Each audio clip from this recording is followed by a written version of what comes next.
আসসালামু আলাইকুম everyone, welcome back to my channel cook হজ বাই জান্নাত। আজকে আমি আপনাদের সাথে আবারও হাজির হয়ে গেলাম নতুন একটি রেসিপি নিয়ে। আর এই রেসিপিটা আপনারা এতক্ষণে নিশ্চয়ই বুঝতে পেরে গিয়েছেন যে এটা কিসের রেসিপি। হ্যাঁ, আজকে আমি আপনাদের সাথে কাচ্চি বিরিয়ানির একটি রেসিপি শেয়ার করব।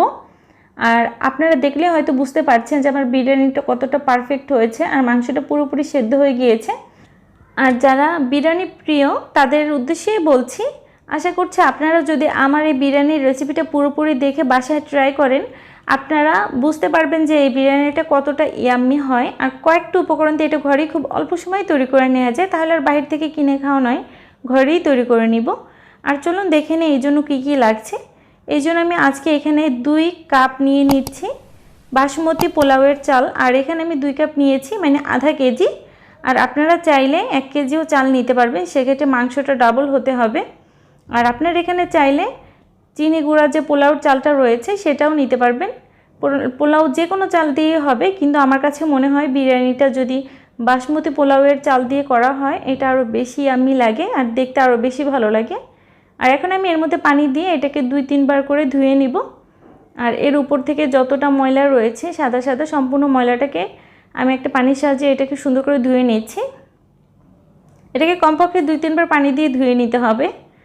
আর এটা সুন্দরভাবে ধুয়ে নেওয়া হয়ে গেলে আমি এর মধ্যে পানি দিয়ে দিচ্ছি পর্যাপ্ত পরিমাণে। এটাকে কমপক্ষে 10 মিনিট আমি ভিজিয়ে রাখবো।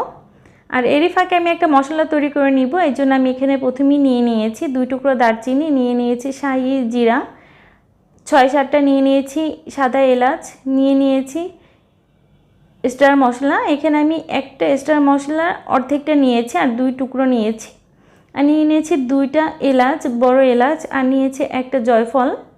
আর নিয়ে নিয়েছি 2টা জয়ত্রী। আর নিয়েছি 1 চা চামচ পরিমাণে গোলমরিচ। আর নিয়েছি 6-7টা লবঙ্গ। আর এগুলোকে আমি এখন একটা বাটির মধ্যে নিয়ে নিচ্ছি। আর সম্পূর্ণ মশলা বাটির মধ্যে নেওয়া হয়ে গেলে ভেজে রাখা আমি এখানে চীনাবাদাম নিয়েছি। আর আমি এখানে 1 কাপ চীনাবাদাম দিয়েছি, আপনারা এখানে চাইলে কাঠবাদাম বা পেস্তা বাদামও দিতে পারবেন। আর আধা কাপ পরিমাণে পেঁয়াজের বেরেস্তা দিয়েছি। আর এখানে আমি পোস্তদানা নিয়েছি 1 টেবিল চামচ পরিমাণ। আর এখন সব উপকরণগুলোকে খুব সুন্দর করে ব্লেন্ডারে দিয়ে সুন্দর করে ব্লেন্ড করে নিতে হবে। আর সুবিধার ক্ষেত্রে সামান্য পরিমাণে একটু পানি দিয়ে দিয়েছি, এতে করে ব্লেন্ড করতে আরও সুবিধা হবে। আর এগুলোকে খুব মিহি করে ব্লেন্ড করে নিয়েছি, দেখতেই পাচ্ছেন। আর এগুলোকে আমি এখন একটা বাটির মধ্যে ট্রান্সফার করে নিচ্ছি। আর সব মশলা আমি এরকম করে ব্লেন্ড করে নিয়েছি, আপনারা চাইলে শিলপাটাতে খুব সুন্দর করে এটাকে বেটে নিতে পারবেন। এখানে আজকে 1 কেজি পরিমাণে গরুর মাংস নিয়েছি, আপনারা এখানে চাইলে মাটনও ব্যবহার করতে পারবেন। আর গরুর মাংসের পিসগুলো অবশ্যই একটু বড় বড় দেখে নেবেন। কাচ্চি বিরিয়ানিতে সাধারণত মাংসের পিসগুলো একটু বড়ই থাকে। রাইসের সাথে 1 পিস করে মাংস দেওয়া হয়, আর সেভাবে করে এটাকে পিস করে নেবেন। আর এখন আমরা সম্পূর্ণ ব্লেন্ডারে ব্লেন্ড করে নেয় সম্পূর্ণ মশলাটাকে এর মধ্যে দিয়ে দিচ্ছি। আর দিয়ে দিচ্ছি 1 কাপ পরিমাণে পেঁয়াজের বেরেস্তা। আর দিয়ে দিচ্ছি 1 টেবিল চামচ পরিমাণে লবণ আর 2 টেবিল চামচ পরিমাণে মরিচের গুঁড়া। আপনারা লবণ আর মরিচটা একটু আপনারা ঝাল টেস্ট অনুযায়ী সব কিছু দিয়ে নেবেন। আর 1.5 টেবিল চামচ পরিমাণে আদা রসুন বাটা দিয়ে দিয়েছি। আর দিয়ে দিচ্ছি 2 টেবিল চামচ পরিমাণে পেঁপে বাটা। আর পেঁপে বাটাটা অবশ্যই দিতে হবে, এতে করে মাংসটা পুরোপুরি সফট হয়ে যাবে। আর পেঁপে বাটা যদি না দেন তাহলে কিন্তু মাংসটা তাড়াতাড়ি সেদ্ধ হবে না। যেহেতু কাচ্চি বিরিয়ানিটার মাংস কাঁচাই বসানো হয়, সেহেতু অবশ্যই পেঁপেটা দিতে হবে। পেঁপেটা দিলে এর ভিতরে একটা জুসি ভাব আসে আর এটা খুব তাড়াতাড়ি সেদ্ধ হতে সাহায্য করে। আর এখন সম্পূর্ণ মশলাটাকে দিয়ে খুব সুন্দর করে এটাকে মাখিয়ে নিচ্ছি, আর হাত দিয়ে মাখিয়ে নিতে হবে। আর এখন এর মধ্যে আমি 1 কাপ পরিমাণে টক দই দিয়ে দিচ্ছি। আর আমি আজকে যেভাবে যে উপকরণগুলো দিয়ে নিচ্ছি আপনারা সম্পূর্ণ এভাবে ফলো করে যদি কাচ্চি বিরিয়ানিটা তৈরি করেন, আশা করছি আপনাদের বিরিয়ানিটা পারফেক্ট হবে। মধ্যে মধ্যে খুব সুন্দর করে মাংসের সাথে সম্পূর্ণ মশলাটাকে মেখে নিতে হবে। আর আমি এখানে পেঁয়াজ বেরেস্তা করার 1 কাপ তেল দিয়ে দিয়েছি। আর দিয়ে দিয়েছি 1 মুঠো কিশমিশ। আর দিয়ে দিচ্ছি 2 টেবিল চামচ পরিমাণে ঘি, অবশ্যই ঘি দিতে হবে।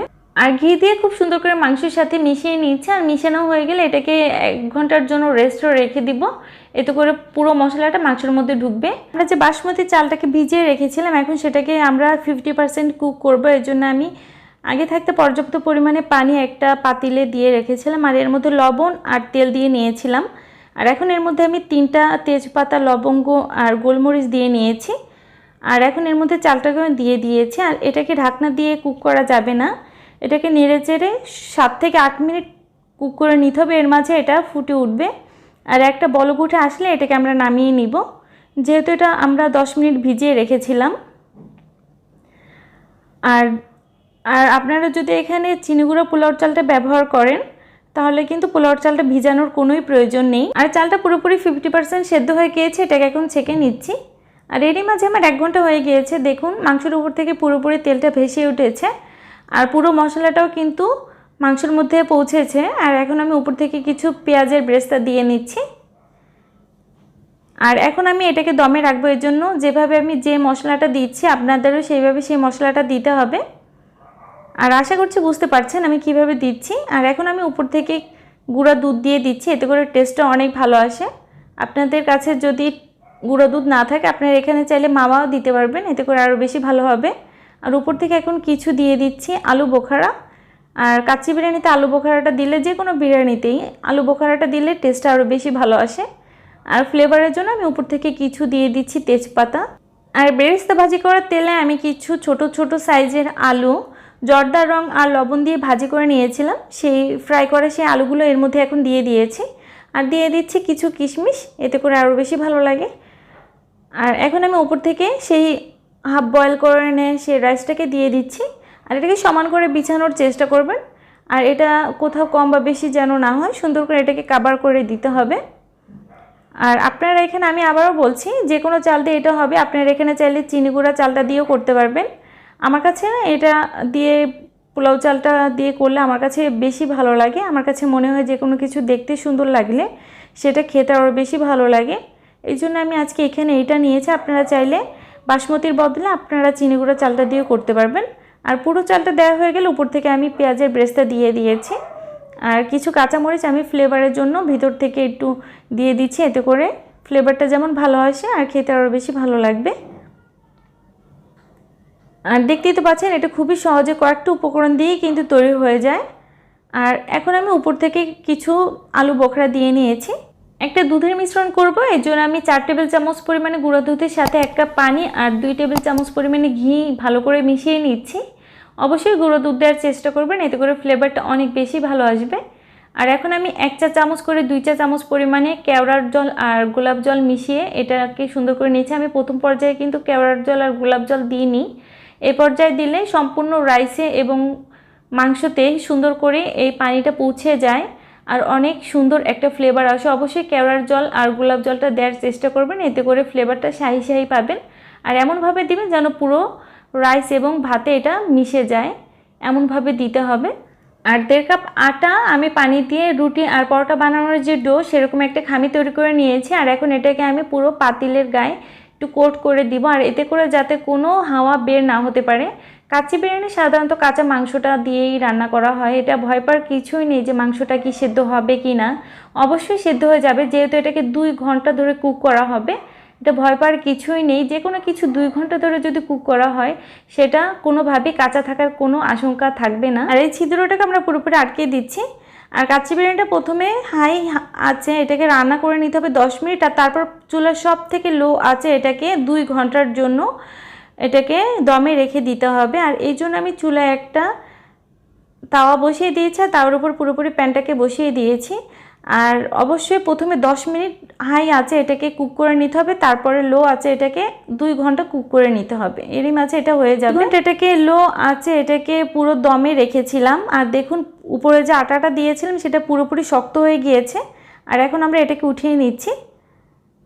আর 2 ঘন্টার বেশি এটা কোনোভাবেই রাখার কোনোই প্রয়োজন নেই, কারণ 2 ঘন্টা যথেষ্ট। আর যেহেতু এখানে আমরা পেঁপে বাটা দিয়েছিলাম, এটা আরও 1 ঘন্টা আমরা রেখেছিলাম আর 2 ঘন্টা আমরা রেখেছি চুলায়, এতে করে পুরোপুরি এটা কুক হয়ে গিয়েছে। আর এখন আপনারা দেখতেই পারবেন যে এটা কতটা সুন্দর হয়েছে।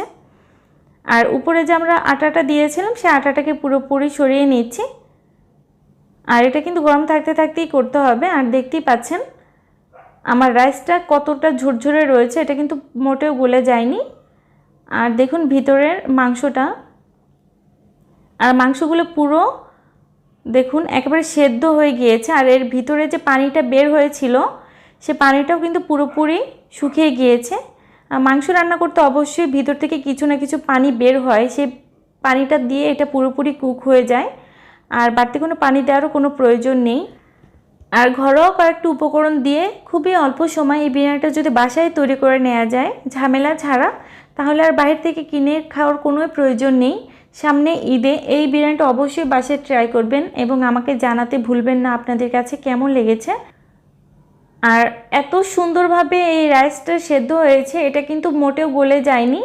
আর মাংসটা এত সুন্দরভাবে সফট হয়ে গিয়েছে, এর মূল কারণ হচ্ছে পেঁপে দেওয়াটা। অবশ্যই পেঁপেটা দিতে হবে, পেঁপে বাটা যদি না দেওয়া হয় এটা কিন্তু এত তাড়াতাড়ি এটা সেদ্ধ হবে না। আর এত সুন্দরভাবে এটা হয়ে গিয়েছে, আর এত সুন্দর একটা স্মেল আসছে আমার বাসা থেকে, আপনাদেরকে বলে বোঝানো যাবে না। আপনারা যদি বাসায় ট্রাই না করেন তাহলে বুঝবেন না যে কেমন হয়। আশা করছি আপনারা যদি আমার রেসিপিটা পুরোপুরি ফলো করে থাকেন, আমার থেকেও আপনাদের রান্না আরও বেশি ভালো হবে, আর সবাই আপনাদের অনেক প্রশংসা করবে এবং অনেক পছন্দ করবে। আর আমার এই রেসিপিটা আপনারা বাসায় অবশ্যই ট্রাই করবেন, আমাকেও জানাবেন আপনাদের কাছে কেমন লেগেছে। আপনাদের ফ্রেন্ডস এবং ফ্যামিলির সাথে কিন্তু আমার রেসিপিগুলো শেয়ার করতে ভুলবেন না। আর যারা আমার রেসিপিগুলো দেখে আমার চ্যানেলটাকে সাবস্ক্রাইব করেছেন তাদেরকে অসংখ্য ধন্যবাদ। আবার নতুন কোনো রেসিপি নিয়ে আপনাদের সাথে হাজির হয়ে যাব অন্য কোনো দিন, অন্য কোনো সময়। সে পর্যন্ত সবাই ভালো থাকবেন, আমার জন্য দোয়া করবেন। সামনের ঈদের অগ্রিম শুভেচ্ছা রইল। সবাই সুস্থ থাকবেন, সুন্দর থাকবেন, আমাদের জন্য সবার জন্য দোয়া করবেন। আল্লাহ হাফিজ।